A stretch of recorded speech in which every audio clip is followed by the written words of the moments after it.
Let's talk about management. Management is not complicated. People tend to make it overcomplicated and get super stressed out by the idea of management. Management can be as simple as, hey, I have a puppy who's teething or a dog who's chewing. There you go. Easy. Or if you have a dog that is going after a chew, like your couch cushion or a pair of shoes. Can you hand me the toys for that? The idea is to match texture as close as you can. Maybe puppy's teething and he needs something harder. Maybe puppy's teething and he needs something softer. Use Cognac's bears. Maybe your dog's mouth hurts. Give him a frozen banana covered in peanut butter. The idea is, I use carrots. When my puppies tease, we use carrots. When you have that management in place, you're not just going to manage them by offering those things. It's not management. That's just giving them the option of things to use for management. I'm going to, when I catch my puppy chewing, offer them one of the things. And if they don't want those things, I'm going to find out why they don't want them. There's a reason. It's not the right texture. They're not comfortable. That's not what they're wanting to do. They're just chewing out of boredom, not seeking the sensation of chewing. For dogs that, are bad about, I have several dogs that I worked with over the years that will lick their feet. Not because of nerve damage, not because of anything else other than anxiety and behavior.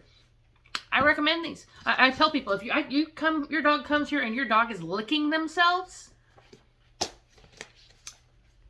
if I have the size cone for your dog, it's going in a cone. Feeding. Kong Wobbler. That's probably my favorite. We'll get to that in a minute, but like dogs that are constantly biting or picking on things, or they're reactive. Management. Doesn't have to be a negative thing. Muzzles are a positive thing if they're done correctly. You should never just throw this on your dog if they're scared. There is a process to train a muzzle. Dogs that like to pull. Oh, the other muzzle. This is a medical muzzle. This is not for a dog that is biting.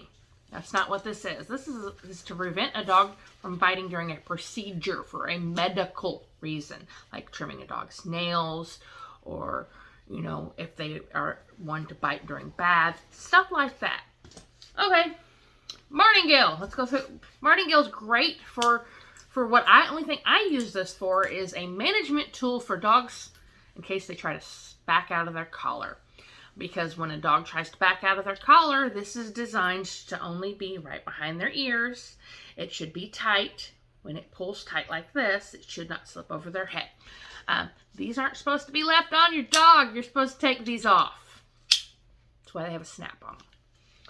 All right. Haltes. I am only a fan of these if they are trained correctly. You should be working with your dog to the point where when they see these come out, they are excited about it. You should acclimate them to it. Get them comfortable with it to the point where they want them on before you put them on. Because I guarantee you, they don't want that prong collar on. They don't want that e-collar on. They might get excited about it, but they're not getting excited about the collar itself. They get excited about the idea of going out the door or going to do. They know it means going to do. They don't comprehend that it's what's physically causing the corrections. Dogs just don't know that. All right, candy collar. This is one of my other ones. This is my absolute favorite style because it makes it much safer for your dog. Harness. This goes behind their head like this. This buckles behind their head. This part right here. This is where your pressure is. See, ideally, your whole thing on any tools, even those that use, pinch collar, shock collar, all that, the idea is to teach them. And if you can teach them without pain, do it. There's no reason that not to. I mean, if your timing's off, your reinforcement history is not good, your dog's overstimulated, yeah, they're not going to respond. Leashes! Hey, I can prevent a dog from walking across the room and jumping up on my kitchen counter. Long line. I can prevent a dog from running off. Giving them a little bit of freedom. This one's 30 foot. They come in 10, 15, 20, 25 feet. You can even get up to 100 feet in these. Get a little unwieldy, but these, not flexi leads. Flexi leads are an amputation injury waiting to happen for you or your dog, or worse. Look it up. It's a thing. I've seen a lot of dogs injured. Fully trained dogs, they're great, but that dog better be voice controlled too. And when it comes to, if Kongs and Wobblers and snuffle mats, I've got snuffle mats, I've got licky mats. These, if your dog is not interested in this, what did you put in it? Did you just put their wet food and a kibble? Or did you add some flavoring? Did you add maybe some sprinkles from your crumbs? Or is it too packed in there? This is frozen right now. You don't have to freeze them.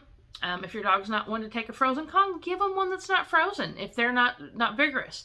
The idea is it should be a little on the runny side, where, if you go like this, it comes out. This is frozen, obviously, so that's not going to happen.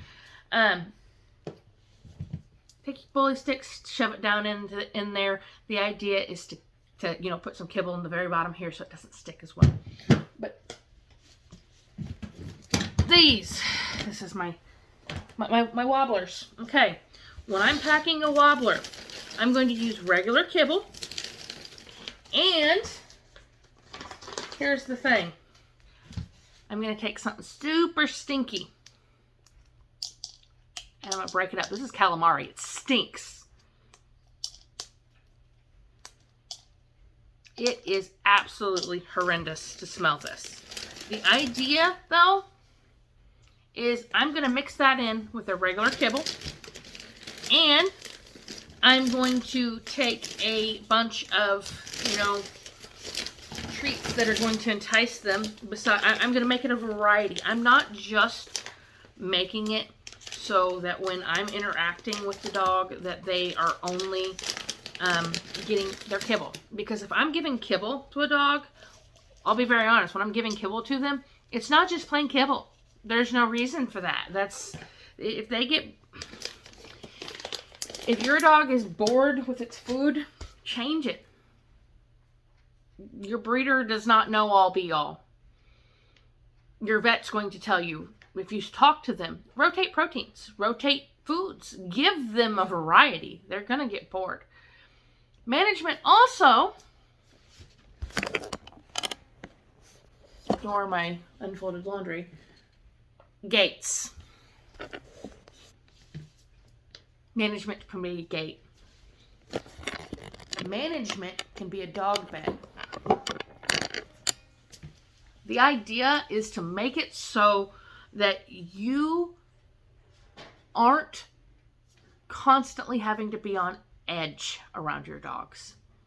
Once you train them, you can start phasing management out. The idea is to teach them what you want them to do in your homes and prevent them from rehearsing bad behaviors as much as possible. Because when you have dogs that are having bad behaviors rehearsed, it's working for them. Why wouldn't they do it? They're getting attention. They're getting what they want. Management just simplifies your life just a little bit.